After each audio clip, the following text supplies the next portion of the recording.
I'd never seriously considered going to the Cannes Film Festival. I'm not sure why, because every year around the time the festival was on, I have to stay off Twitter for a couple of weeks because my timeline gets flooded. And I must want to be there because I get serious, what do the kids call it, FOMO?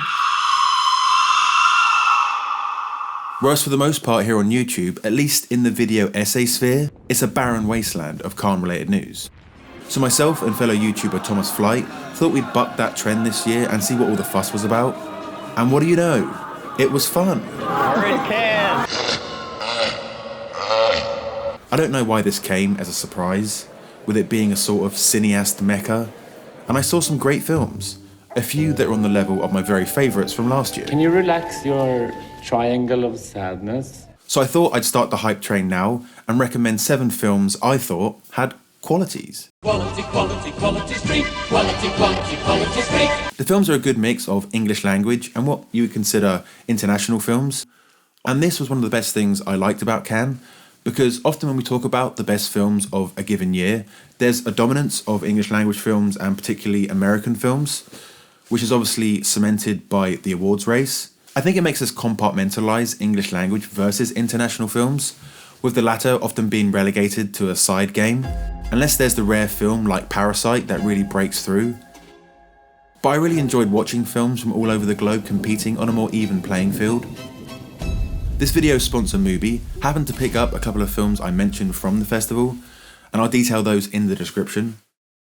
Okay, I'm going to go through my favourite films I saw at the festival, listing them in order of preference, but bear in mind, this is coming from a guy who, for the majority of the festival, was pretty exhausted and overstimulated, and I plan to watch all of these again, which could easily change things, but for now... Romanian writer-director CRISTIAN Mungiu is a celebrated filmmaker at Cannes, having won the Palme d'Or in 2007 for his abortion drama 4 months, 3 weeks and 2 days. His latest R.M.N. details a fractured community in the small town of multi-ethnic Transylvania, with both the timely and age-old concerns such towns have regarding non-white immigrant workers, but also the prejudice Romanians suffer when abroad the main character is considered a gypsy. The film sheds light on the dark abyss that seems to fester beneath many communities, and presents a lead character who is, whilst not necessarily an anti-hero, is a pretty conflicted guy who the audience is never sure how to feel about. I like the honesty of this approach. He was a compelling figure, even though at times he was pretty opaque. I did, though, struggle with the film a little bit in the first half. It's a slow burn, and I wasn't that taken with the aesthetic, probably because I felt it was quite conventionally staged. However, by the second half, things really did kick into gear, and I even felt that some of the formal decisions were really well deployed, and the mounting tension and dread really became palpable. It's a pretty gloomy film, but it's quite effective at what it's trying to achieve, and despite the subject matter, it didn't feel like a message movie. It was just more of an honest, if bleak, expression of the director's feelings about his home country. This is a strange one. I'm a fan of the French auteur Claire Denis. She never makes a film that isn't at least fascinating. But despite her latest being the shared winner of the Grand Prix prize, it was pretty divisive with critics. And it's not really surprising, because it's essentially an anti-narrative film. By its very nature, it seems to want to dissatisfy its audience. Set in 80s Nicaragua, it has elements of a political espionage thriller, but it doesn't conform to a conventional structure. It reminded me of films like Antonioni's The Passenger, which is about an arms dealer that isn't anywhere near as sensational as it sounds, and is actually just another narratively drifting variation of Antonioni's concerns with identity. Godard's Apocalyptic Weekend came to mind as well, which is a historic middle finger to traditional cinema. On a first viewing, I wouldn't say Stars at Noon is on the level of those masterpieces. It did at times try my patience, and it's sprawling and obtuse, which I'm sure to many of you sounds like watching paint dry. However, there is a lot of sexy time, if you're into that sort of thing. Like, not everyone is. I also heard mixed feelings about Margaret Qualley's performance. It is quite ferocious, but I liked it. Although it did remind me of Elizabeth Berkley in Showgirls, which in most circles isn't supposed to be a compliment, as that performance has a "it's so bad, it's good" cult appreciation. I locked my car! My fucking suitcase! Collie's work is similarly unhinged, but without that kitsch factor, and I genuinely enjoyed what she was doing. I thought it was a really striking performance. I'm an American journalist, and I'm going home tomorrow. All in all, I feel the film is going to be one of those that will either jump up in my estimation on a second viewing, or completely fall apart. But the fact that I'm willing to give it another go should be evidence enough that you should give it a go yourselves. After two pretty great films in a row with Certain Women and First Cow, I had a lot of anticipation for Kelly Reichardt's latest, especially as it was reuniting her with Michelle Williams once again. The film is about an artist in what seems like Portland, and charts her socially inept ways of dealing with friends, families and associates as she's preparing for a gallery installation. And if that sounds unbearably hipster already, I get you. We should know the Reichardt trademarks by now, you know, the gentle and often transcendent minimalism. This time around, it was grating at me a little. Now this could have been because, as I said before, I was sleep deprived, but it felt like Reichardt was stretching her approach to the point where it no longer felt entirely natural, but instead affected. There are directors I love that do this, like Robert Bresson, who I know Reichardt is influenced by. Oui. Et reviens.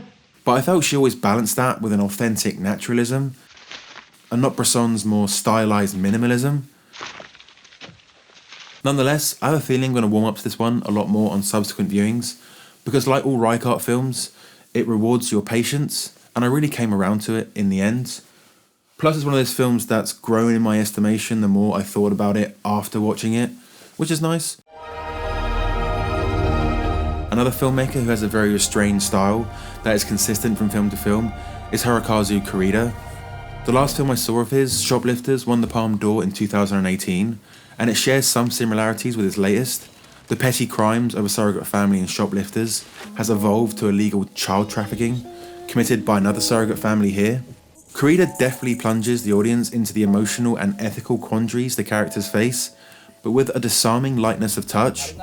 Some critics have complained the film veers into sentimentality, but this didn't massively bother me, and it's the first film on this list that affected me quite powerfully at times on an emotional level. Koreeda's aesthetic was pretty flawless, with an abundance of beautifully composed close-ups, and a great contrast between the day scenes and the intricately lit night ones. With the police hot on the trail of the baby-selling protagonists, the film is more plot-driven and suspenseful than your average Koreeda film. 현행범으로 체포할 거니까. But it didn't really feel that way, as it was all delicately balanced, with the main police character given enough of her own inner life, as well as being integrated into the moral quandary herself. The cast was universally stellar. The great Song Kang-ho won the actor prize at the festival, which I have no complaints about. There's one scene towards the end that was stunning in its subtle interiority, reminding me of Robert De Niro's work in the final section of The Irishman. So I'm sure if you like Koreeda, or just character-based dramas in general, like Mike Leigh films for example, then this is one you're going to want to catch. And number 3 is the film that won the Palme d'Or, the second for Swedish director Ruben Östlund, with his previous film The Square winning in 2017. That film didn't work as well for me as his film before that, Force Majeure, which I think is a masterpiece. And this latest one was a riot. The audience I saw it with was raucous with laughter throughout the entire film, which I find is pretty rare these days. Never argue with an idiot. They'll only bring you down to their level and beat you with experience. Mark Twain.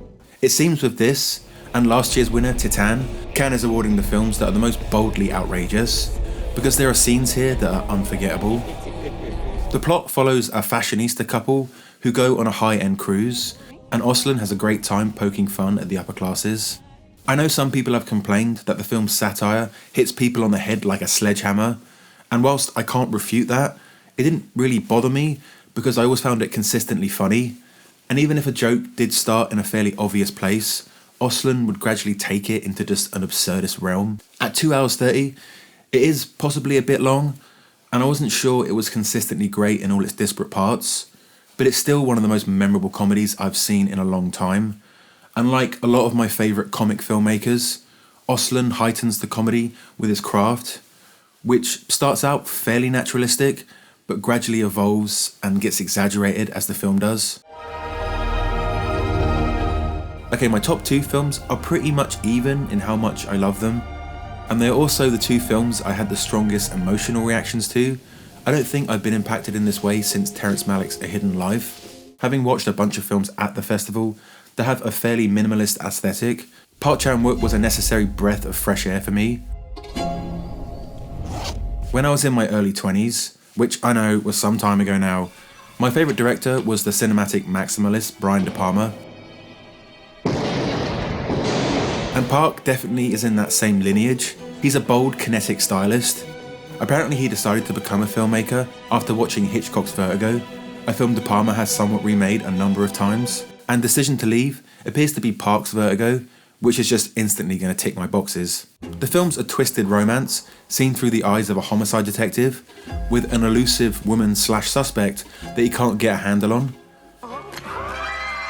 Park's films are always thrilling in a movie way, and I'm always impacted by the grisly, visceral nature of his films and their absurd violence. The film is more toned down in that regard, but it's still jam-packed full of great cinematic moments and style galore. And although I love Park's work, I've never had a huge emotional response to his films, but boy did this buck that trend. I thought the final section was just stunningly beautiful, and it shook me to my core. It's one of those films that has so much going on and is so dense that I can't wait to get stuck in again and again to pick it apart. But if I was to base things on the effect the film had on me after one viewing, I'd go as far as to say that it's my favourite Park film, and quite possibly my favourite Korean film, period. I know, hyperbole alert. Look, I don't think it's going to beat the consensus. I'm sure for many, films like Old Boy or Parasite are going to still reign supreme, and I can still change my mind. It's probable, likely, maybe not, who knows, time will tell, but nonetheless, the film was just a knockout. I was pretty certain nothing was going to be able to top Decision to Leave, and I really didn't know what to expect from the 31-year-old Belgian director Lukas Dhont and his new drama about the intense friendship of 2 13-year-old boys, as this was the first film of his I had seen. But I simply wasn't ready for this. Whereas Park's film got to my emotions in its final part, this film had me in the grip of something pretty intense and frankly uncomfortable for a large part of its running time. Just make it stop, I said to myself more than once. I don't want to spoil anything, except to say that the film very authentically deals with some pretty raw emotions that I clearly related to far too personally. I know some people have thought that the film's like emotionally manipulative or melodramatic, but it worked for me, clearly. And it's brilliantly realised by the team of actors, especially the young boys. And although the aesthetic is fairly naturalistic, it has a heightened quality that fully absorbs you into the main character's emotional state. I felt like I was that little boy. It's very rare I see a film from a director I know nothing about and have this kind of reaction, so I'm really looking forward to other people seeing it. And at such a young age, this director should have a great career ahead of him. Maybe I'm a masochist, but when this film gets released here theatrically, I'm gonna run, not walk, to see it again. It feels like I've been waiting for the longest time to make this film. Actually, it feels like I've been waiting to make it my whole life. One of the most frustrating things I find about seeing films at a festival is the inability to watch them again. Sometimes I'd rather have not seen it, because it just remains lodged in my head unresolved, and a second viewing is usually when I can fully gauge my ultimate reaction. But I guess this just means we can anticipate seeing these films together in the coming months. Isn't that nice? Togetherness. Thank you so much. What a wonderful screening. Really? Thank you so much. If you feel like carrying on the Cannes spirit, then this video sponsor MUBI has you covered. They currently have a selection called Cannes Takeover, which celebrates many of the films that premiered there. If you're in the US, you can go back as far as David Lynch's 2001 Hollywood Odyssey, Mulholland Drive, which many consider the best film of the noughties. Or if you want to brush up on this year's big winner Ruben Östlund, then they're showing his 2 previous films, including my favourite of his, Force Majeure. And if you're in the UK, you can watch last year's brutal and outrageous Palme d'Or winner Titan, from our burgeoning body horror maestro Giulia De Curno, which I thought was truly deserving of the top prize. MUBI is a curated streaming service, a place with a truly eclectic selection of some of the best and most interesting cinema. Every day, they premiere a new film. From iconic directors to emerging auteurs, there's always something new to discover. And you can try MUBI free for 30 days at mubi.com/thediscardedimage and get a whole month of great cinema for free.